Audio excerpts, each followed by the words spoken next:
Кыргыз элим Бас Котор микрорайону. Тазаласаң деле кайра баары бир мындай сыртын баарын чачып салышканда. Эмне кылып мунун баарын токтотуш керек? Билбей калдым.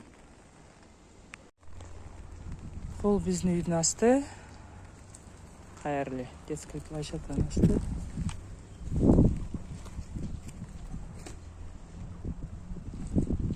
Кайерле жыйнасаң деле кайерле.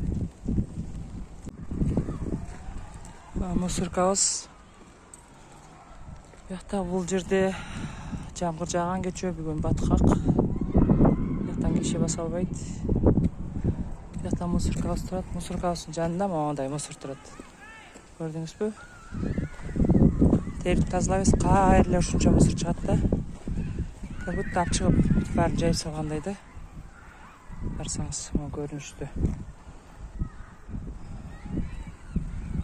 Муну эле ойлоп атам да, шамал болду да. Шамал болгондо бүт мусорканын чекесиндегилердин баары учту да. Могу мусорканын чекесин тозуш керек да. Тосмо кылып киргенде ошол таштандылар бери чыкпагандай кылыш керек да.